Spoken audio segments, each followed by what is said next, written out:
இயேசு தண்டிக்கப்பட்டார், சிலுவையில அறையப்பட்டார் இல்லையா? சிலுவையில அறையப்பட்ட இயேசுவுக்கு சிலுவை தீர்ப்பு மரண தண்டனை கொடுக்கப்பட்டது. இந்த மரண தண்டனை கொடுக்கப்பட்டதிலே நிறைய சட்ட விரோதங்கள் நடந்திருக்கிறது.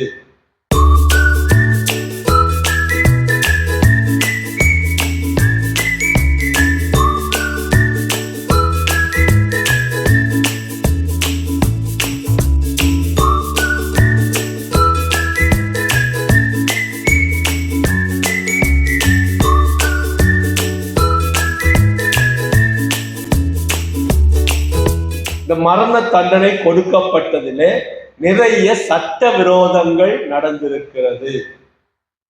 பார்க்கிறோம், ஒரு எதுவுமே சட்டப்படி நமக்கு தீர்க்க தரிசன நிறைவேற்றம் என்ற முறைப்படி பார்க்கிறோம். ஆனால் இந்த விசாரணையிலே சட்ட விரோதம் அப்படின்னு ஒண்ணு, சட்டத்தின்படி நடக்கணும்ல, அது சட்ட மீறுதல்கள் நிறைய நடந்திருக்கிறது. அது ஒரு 10 சட்ட மீறுதல்களை நான் சுருக்கமாக வசனம். இந்த விசாரணையில 2 விதமான நடைமுறைகள் பயன்படுத்தப்பட்டன. ஒண்ணு யூத சட்ட முறைப்படி, 2வது ரோமருடைய ஆட்சி நடைமுறை சட்டம். இந்த 2 சட்டங்கள் இயேசுவுக்கு பயன்படுத்தப்பட்டிருக்கிறது. யூத சட்ட முறைமை அப்படின்னு சொன்னோம்னாக்க சனகரிக் சங்கம் என்ன சொல்லுது அப்படின்னு பார்க்கணும். அது யூத சட்டம். அதே நேரத்துல ரோமனுடைய சட்டம் ஒன்று இருக்குது. ரோமனுடைய சட்டம் என்ன செய்யுது? இந்த 2 சட்ட மீறுதல்கள் தான் நடந்திருக்க ஒழிய சட்டப்படி எதுவும் நடக்கவில்லை. நம்ம பார்க்கிறோம். முதலாவதாக மத்தேயு 26ஆம் அதிகாரம் 57வது வசனத்தை வாசிப்போம். இயேசுவை பிடித்தவர்கள் அவரை பிரதான ஆசாரியனாகிய காய்பாவிடத்திற்கு கொண்டு போனார்கள். அங்கே வேதபாரகரும் மூப்பரும் கூடி வந்திருந்தார்கள். முதல் சட்ட மீறல் என்னன்னா, இரவிலே விசாரணை நடத்தப்பட்டது.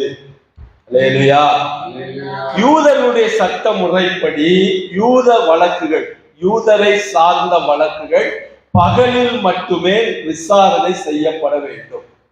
ஆனா இங்க முதல் சட்டம் விதி மீறல் என்ன நடக்குது? இரவுல கூட்டிட்டு போறாங்க. இரவுல போய் அந்த விசாரணையை நடத்துகிறார்கள். இந்த சட்ட மீறல் முதல் சட்ட மீறல். 2வது சட்ட மீறல், அவங்க கூட்டிட்டு போய் எங்க கூட்டிட்டு போறாங்க? அண்ணாவிடத்தையும் காய்பாவிடத்திலும் கூட்டிட்டு போறாங்க. இது 2வது. ஏன்னா அண்ணானா அனனியா தான் அன்னாஸ் அப்படின்னு சொல்றோம். கிரேக்க வடிவம் அன்னாஸ், தமிழ்ல அனனியா. ஏன்னா அண்ணா இடத்துல கூட்டிட்டு போறாங்க. இந்த அண்ணா என்பவர் ஒரு பிரதான ஆசாரியர், அதிகாரப்பூர்வமான நீதிபதி கிடையாது. அப்போ கைது செய்து எங்க கொண்டு போனோம்? நீதிபதி கிட்ட, அதிகாரிகள் கிட்ட கொண்டு போனோம். ஆனா இவங்க எங்க கைது பண்ணி கொண்டு போறாங்க? அண்ணா கைபா கிட்ட கொண்டு போறாங்க. இது 2வது சட்ட மீறுதல். அங்க கொண்டு போயிருக்க கூடாது. 3வது, இந்த விசாரணை எந்த காலத்தில் நடக்கிறது என்று சொன்னால் பஸ்கா கால பண்டிகை நாட்களில் நடக்கிறது. யூதர்களுடைய சட்ட முறைப்படி, நான் யூத சட்டம் எதை சொல்றேன்னா, தனாக், தல்முத், மிஷ்னா, இதான் அவனுடைய பிரதான சட்ட நூல். இந்த 3லையும் சொல்லப்பட்டிருக்கக்கூடியதை மீறுவது சட்ட மீறல். ஓகே, அப்போ பஸ்கா காலத்திலே விசாரணை நடத்தக்கூடாது, யூதர்களை விசாரிக்க கூடாது. பண்டிகைக்கு வந்திருக்கிறான், அந்த நேரத்துல அவரை கைது பண்ணி என்ன செய்யக்கூடாது? விசாரணை நடத்தக்கூடாது என்பது சட்டம். ஆனா இங்க என்ன செய்யப்படுது? பண்டிகை நாளுக்கு வந்தவரைத்தான் கூட்டிட்டு போய் கைது பண்ணி விசாரணை நடத்துறாங்க. அதுவும் ராத்திரி நேரத்துல கூட்டிட்டு போறாங்க. அதுவும் யார்கிட்ட? நீதிபதி அல்லாத ஒருத்தரை கூட்டிட்டு போய் விசாரணை. எத்தனை சட்ட மீறுதல்? 3 சட்ட மீறுதல்கள் நடந்துச்சு. 4வது வாசிங்க, மத்தேயு 26ஆம் அதிகாரம் 59வது வசனம்.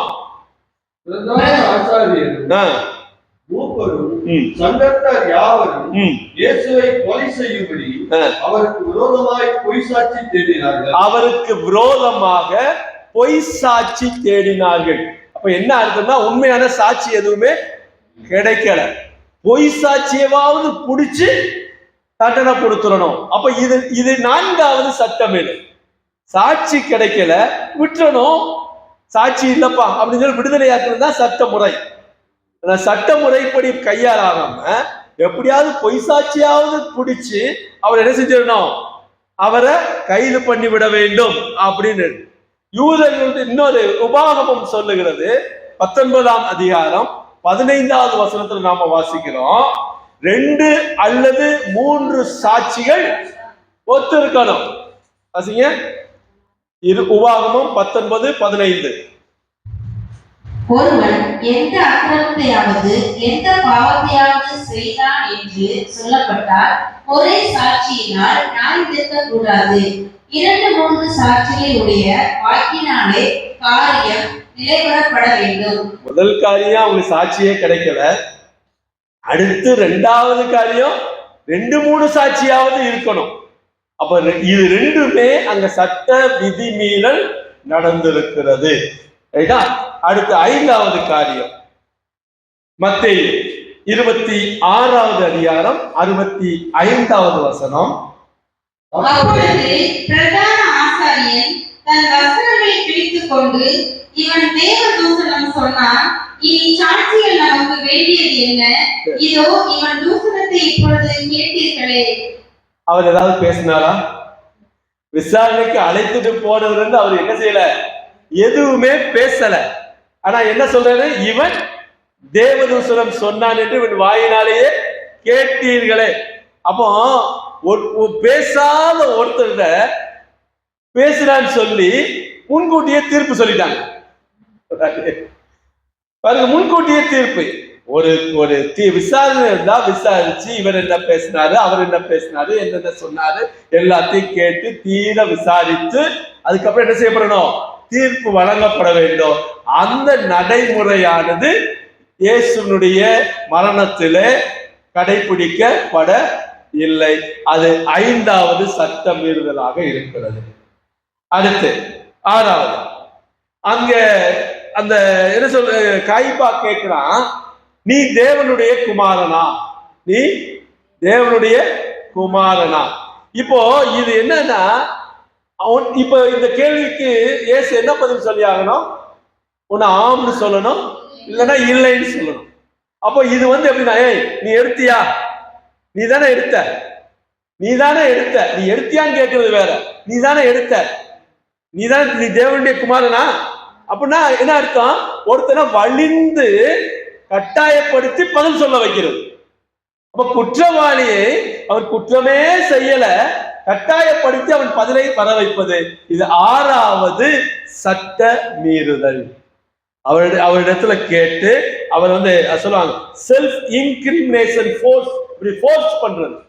ஆம் நாம் தேவனின் குமாரன் சொல்லிட்டாங்கல்ல அப்படின்னு சொல்றது, இல்லை நான் தேவகுமாரன், அப்புறம் அவரே சொல்லிட்டாரு வாயினால அவர் தேவகுமாரன் இல்லைன்னு. இதுதான் ஆரம்பத்துல இருந்தே அவன் செஞ்சுக்கிட்டே வந்தாங்க.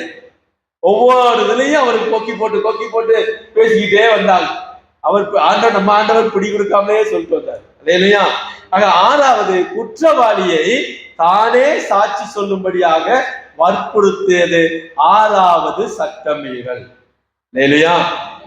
அடுத்து 7வது, லூக்கா எழுதின சுவிசேஷம் 22ஆம் அதிகாரம் 66வது வசனம்.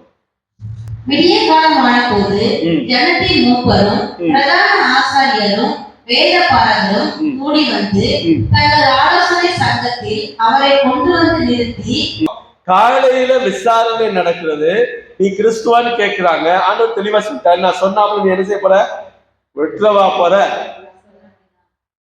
புரியுதுங்களா? அதுதான் சொல்றாரு. இவங்க என்ன பண்றா, காலையில விசாரணை, உடனே தீர்ப்பு. 6 மணிக்கு விசாரணை நடக்குது. நான் சொன்னபடி 6 மணிக்கு, காலையில 6 மணிக்கு விசாரணை ஆரம்பிக்குது. 6 மணிக்கு விசாரணை ஆரம்பித்தோட 9 மணிக்கு சிலுவையில் அறையினருக்கு என்ன செஞ்சாரு, ஆர்டர் போடப்பட்டுருச்சு. அந்த 3 மணி நேரத்திலே ஒரு தீர்ப்பு கொடுக்கப்படுகிறது. விசாரிப்பு முறை முழுமையாக விசாரிக்கப்படாமல் இல்லையா. யூதர்களுடைய சட்டம், ரோமருடைய சட்டம், ஒரு மரண தீர்ப்பு கொடுக்க வேண்டும் என்று சொன்னால் அது மறுநாள் தான் உறுதிப்படுத்தப்பட வேண்டும். இது ரோமருடைய சட்டம். இன்னைக்கு கொண்டு வந்து நிறுத்திருக்காங்க, இவன் மரண தண்டனைக்கு பாத்திரவானா இருக்கிறான் அப்படின்னு சொன்னா ஒரு நாள் வெயிட் பண்ணணும். நமக்கு தெரியும் ஏற்கனவே பரபாச என்ன செஞ்சிருக்காங்க, வச்சிருக்கிறாங்க. பரபாச வச்சிருக்காங்க. அதுக்கு முன்னாடி 2 கல்லர்களை சிலுவையில இருந்து வச்சிருக்கிறாங்க. இவங்கெல்லாம் என்ன ஒரே நாள்ல காலையில தீர்ப்பு தீர்ப்புக்கு வரிசையில் நின்றவங்களா? இல்ல, அவங்களுக்கு ஒரு சட்டம், இயேசுவுக்கு ஒரு சட்டம். சட்ட மீறுதலானது அங்கே நடைபெற்று இருக்கிறது. அப்ப மறுநாள் தான் சொல்லணும், அவசரமா தீர்ப்பு எழுதப்பட்டு இருக்கிறது. அடுத்து 8வது, ஒரு ஒரு குற்றவாளி என்று சொன்னால் அல்லது ஒரு வாதி பிரதிவாதி இருப்பாங்க இல்லையா, ஒருத்தர் கொண்டு வந்து விசாரணைக்கு வைக்கப்பட்டு இருக்கிறார் என்று சொன்னா நம்ம சட்டப்படி என்ன கேட்பாரு ஜட்ஜு? அப்பா உனக்கு வழக்கறிஞர் இருக்கிறாரா, இல்ல உனக்கு வழக்கறிஞரை நாங்க என்ன செய்யணும், நாங்க ஏற்பாடு பண்ணி கொடுக்கணுமா, உன் சார்பில் யாராவது ஆஜராகிறாங்களா அப்படின்னு ஒரு கேள்வி கேட்பாங்க. அது எவ்வளவு பெரிய குற்றவாளியா இருக்கட்டும், எவ்வளவு தெளிவா அவன் தான் செஞ்சான்னு இருந்தாலுமே இதை கேட்க வேண்டியது அவருடைய கடமை. அப்படி கேட்பாங்க. இது ஒரு மனித உரிமை பாதுகாப்பு. அப்போ இந்த மனித உரிமை பாதுகாப்பு இயேசுவினுடைய விசாரணையில நடத்தப்படவில்லை. உனக்கு சார்பாக ஏதாவது சொல்றியா, ஏதாவது யாரு வாதாடுறாங்களா, யாராவது உனக்கு ஆதரவா பேச சொல்றியா, இருக்கிறாங்களா என்கின்ற வாய்ப்பு ஆனது இயேசு கிறிஸ்துவின் விசாரணையில கொடுக்கப்படவில்லை. இதுவும் நியாயமான விசாரணையாக நடத்தப்படவில்லை. அல்லேலூயா. மத்தேயு 26ஆம் அதிகாரம் 67 9வது விதிமீறல். அப்பொழுது அவருடைய முகத்தில் துப்பி அவரை குட்டினார்கள். சிலர் அவரை கன்னத்தில் அறைந்து, கிறிஸ்துவே, உம்மை அடித்தவன் யார்? அதை ஞான திருஷ்டியினால் எங்களுக்கு சொல்லும் என்றார்கள். இப்போ இயேசு கிறிஸ்து குற்றவாளி என்று சொல்லி இன்னும் தீர்ப்பிடப்படவில்லை. ஆனா தீர்ப்பிடப்படுவதற்கு முன்பாகவே ஒரு நபரை விசாரணைக்கு அழைத்து வரப்பட்டிருக்கிற ஒருவரை அடித்தலோ துன்புறுத்தலோ அவமதித்தலோ விதிமீறல். அல்லேலூயா. அப்போ அந்த தீர்ப்புக்கு முன்னாடி தண்டனை கொடுப்பது என்பது விதியை மீறியது. இதையும் மீறிதான் செய்யப்படுகிறது. இத்தனை விதிமீறல் வந்துகிட்டே இருக்கு, 9 காரியம். ஆனா ஆண்டவர் எதையுமே சட்டப்படி செய்யக்கூடாது. பவுல் கேட்டார் தெரியுமா, நான் ஒரு ரோமன், நீ என்னை அடிக்கலாமா? நியாயம் விசாரிக்காம நீ என்னைய அடிக்க கூடாது. ஆனா ஆண்டவர் அதை செய்யல, கேட்கல. அவர் அதுக்குதான் அதுதான் அர்த்தம். அவர் அடிக்கப்படுகின்ற ஆற்றுகின்ற வாய் திறவாத இவ்வளவு இருக்குது. அவர் கேட்டுக்கலாம். அவர் எல்லாத்துலயும் இதுல சட்டப்படி என்ன சொல்லுது? எதுக்கு நீ என்ன சொல்லு? எதுக்கு நீ அங்க கூட்டு போற? நீ எதுக்கு நீ இங்க வச்சிருக்க? எதுக்கு நீ அந்த கேள்வி கேட்ட? எதுக்கு நீ ஃபோர்ஸ் பண்றியா? இதெல்லாம் கேட்டுக்கலாம். அவர் கேட்கல. கடைசியா 10வது ஒரு மாபெரும் தவறு ரோமருடைய பிலாத்துனுடைய நீதிமன்றத்துல நடக்குது. பிலாத்து கேட்கிறாரு, சொல்றாரு, வாசிங்க லூக்கா 23:22. லூக்கா 23:22. அவன் 3ஆம் தரம் ஏன் இவன் என்ன பொல்லாப்பு செய்தான்? மரணத்துக்கு ஏதுவான குற்றம் ஒன்றும் இவனிடத்தில் நான் காணவில்லையே. ஆகையால் நான் இவனை தண்டித்து விடுதலையாக்குவேன் என்றான். இப்போ விசாரிச்சிட்டாரு, பிலாத்து விசாரிச்சிட்டாரு. விசாரிச்சிட்ட பின்னாடி நான் மரணத்துக்கு ஏதுவான குற்றம் ஒன்று இவனிடத்துல நான் என்ன செய்யல, காணவில்லைன்னு சொல்லிட்டாரு. அவருக்கு பவர், அவர் தான் கடைசி, அவருடைய வார்த்தை தான் கடைசி. அப்பவே நான் இவனை விடுதலை செய்கிறேன், அவனுக்கு தண்ணியை கொண்டு வா, கையை கழுவுல, நான் போயிடுறேன்னு சொல்லிட்டு போயிருக்கலாம். ஜட்ஜிலாம் சொன்ன உடனே பேனா அவருக்கு குத்துற மாதிரி நமக்கு காட்டுவாங்கல்ல, பேனா முனையை முடிச்சுட்டு யாருக்கும் தூக்கு தண்டனை விதிக்க கூடாது அப்படின்னு. அது மாதிரி அவர் சொல்லிட்டு போயிருக்கலாம். ஆனா குற்றம் இல்லை, நான் தெளிவா சொல்றேன், இவனிடத்துல ஒரு குற்றமும் நான் காணவில்லை, நான் ஏன் இவனை விடுதலை செய்யக்கூடாது அப்படி தெளிவா கேட்கிறாரு. ஆனா அதே பிலாத்து தான் கடைசியில் எந்த முடிவுக்கு வர்றாரு? சிலுவையில் அறையலுக்கு ஒப்பு கொடுத்தாரு. அப்போ மக்களுடைய போர்ஸ், அங்க இருக்கிறவங்க சிலுவையில் அறையும் அப்படின்னு கத்துறாங்க. 2வது ஒரு தன்னலம், நீ இவனை விடுதலை செஞ்சா எங்களுக்கு சீசர் தான் எங்களுக்கு ராஜா, இவன் எங்களுக்கு ராஜான்னு சொல்றா, நாங்க அங்க போவோம். அப்போ அப்படின்னு அவருக்கு ஒரு டார்ச்சர் கொடுத்த உடனே அவருக்கு ஒரு இது பண்ண உடனே நீதியையே மாற்றினார். குற்றம் இல்லை என்று சொன்னவரை குற்றவாளி என்று தீர்ப்பளித்து மரண தண்டனைக்கு என்ன செய்யறாரு? ஒப்பு கொடுக்கிறார். அல்லேலூயா. அந்த 10 விதி மீறல்கள் இந்த இயேசு கிறிஸ்து ஆண்டவருடைய அந்த மரண தண்டனையில மீறப்பட்டிருக்கிறது. 1, இரவு நேரத்துல விசாரிக்கப்பட்டிருக்கிறது. 2, பண்டிகை காலத்துல விசாரணை செய்யப்பட்டிருக்கிறது. 3வது, அனுமதி இல்லாத நபரிடத்துல அழைத்து போய் விசாரணை செய்யப்பட்டிருக்கிறது. 4வது, பொய் சாட்சிகள் சொல்லப்பட்டிருக்கிறது. 5, ஆதாரம் இல்லாமல் தீர்ப்பு சொல்லப்பட்டிருக்கிறது. 6வது, அவரை சாட்சி சொல்ல வற்புறுத்தப்பட்டிருக்கிறது. 7வது, ஒரே நாளில் தீர்ப்பு சொல்லப்பட்டிருக்கிறது. 8வது, பாதுகாப்புக்குரிய தனிநபர் பாதுகாப்பு உரிமையாக மறுக்கப்பட்டிருக்கிறது. அவருக்கு வாய்ப்பு கொடுக்கப்படவில்லை. 9வது, அவரை தீர்ப்புக்கு முன்பாகவே தண்டனை கொடுக்கப்பட்டிருக்கிறது. 10வது, நீதி இல்லை, குற்றம் இல்லை என்று சொன்னையும் அந்த நீதியானது மாற்றப்பட்டிருக்கிறது. அல்லேலூயா, அல்லேலூயா, அல்லேலூயா. எல்லாத்துக்கும் அவர் பேசாம 10 விதிமீறல்களுக்கும் சட்டவிரோதங்களுக்கும் அவர் பேசாமதான ஒரே காரணம், எழுதப்பட்ட தீர்க்க தரிசனத்தின் படி எழுதப்பட்டிருக்கு. ஏசாயா 53:8 அவர் அநியாய தீர்ப்புலதான் அவர் எடுத்துக்கொள்ளப்பட்டிருக்கிறார். அல்லேலூயா. அவருக்கு நடந்தது எல்லாமே அநியாயம்தான். ஆனால் ஒரு முறை அவர் என்ன செய்யற? வாய் திறவாமல் இருந்தார். அல்லேலூயா. அவரை குறித்த தீர்க்க தரிசனங்கள் நிறைவேற வேண்டும். காரணம், நாம ரட்சிக்கப்பட வேண்டும், நாம விடுதலை பெற வேண்டும். அவருக்காக ஒருத்த விடுதலையான பாத்தீங்களா? யாரு? பரபாஸ். அது கிரேக்க சொல். பரபாஸ் என்று கிரேக்க பேர். பர் அப்பா, அதான் பேர். பர் அப்பா. அப்பான்னா அப்பா, அப்பா பிதாவை சொல்றோம்ல, அப்பா. பர் அப்படின்னா மகன், அப்பாவுடைய மகன். பரபாசுக்கு என்ன அர்த்தம்? அப்பாவுடைய மகன். இங்க இயேசுக்கு பதில யாரு விடுதலையாக்கப்பட்டிருக்கா?